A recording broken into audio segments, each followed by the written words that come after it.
윤석열 대통령의 미국 국빈 방문을 두고 정치권에서는 벌써 논란이 불거지고 있습니다.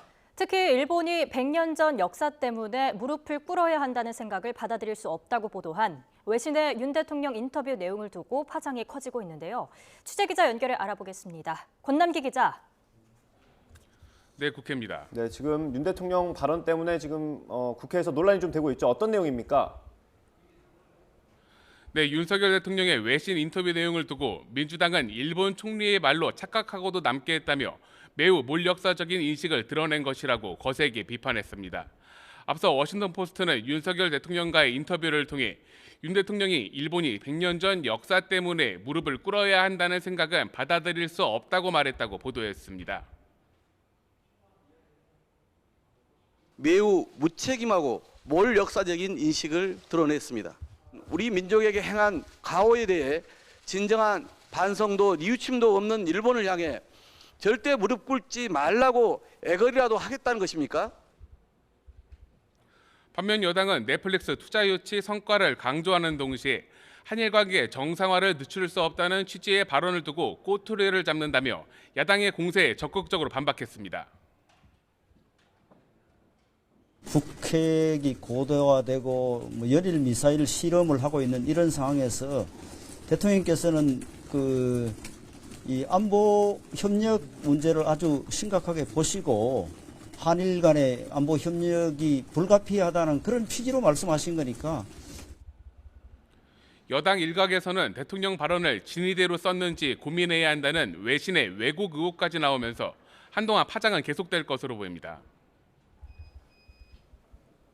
네, 민주당 전당대회 돈봉투 의혹의 핵심 인물 송영길 전 대표 이야기 짚어보겠습니다. 어제 귀국했습니다. 여야 반응 어떻습니까? 네, 먼저 여당은 귀국하는 송영길 전 대표가 송구하다면서도 돈봉투 의혹에 대한 즉답을 피하는 모습을 두고 개선 장군이냐고 꼬집었습니다. 특히 야당 일각에서 무력이 없다, 큰 그릇이라며 송 전 대표를 옹호하는 목소리가 나오는 걸 두고 도덕 불감증이라며 거세게 비판했습니다. 송영길 전 대표는 자신의 측근들이 저지른 이런 범죄에 대해서 모르쇠로 일관합니다. 어찌하여 민주당의 전직 대표, 현직 대표는 모든 비리 사건에 자신은 관계없고 측근들의 일탈이라고만, 개인적 일탈이라고 면피하려고 합니까? 앞서 이번 사안을 두고 이재명 대표가 사과까지 했던 민주당은 이번 귀국에 대한 뚜렷한 입장을 내놓지 않았습니다. 이 대표 역시 의혹의 핵심으로 꼽히는 윤관석, 이성만 의원 출당과 탈당에 대한 당한팍 요구에 대한 즉답을 피했습니다.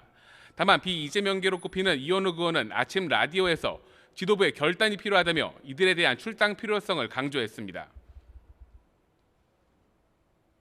대표님, 윤관석 의원님이랑 이성만 의원님은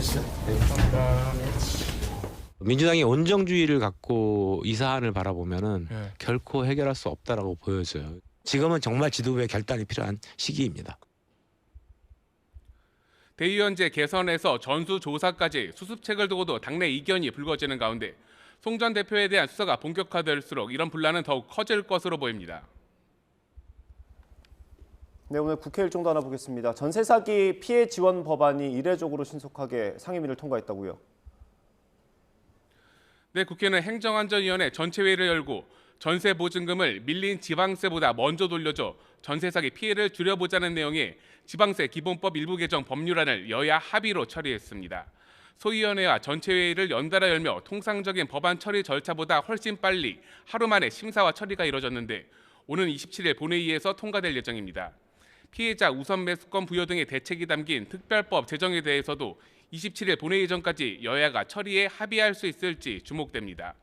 국회에선 환경노동위원회 전체회의도 열렸는데 파업 노동자에게 기업의 과도한 손해배상 청구를 제한하는 노란봉투법이 본회의에 직회불될지 관심이 쏠립니다.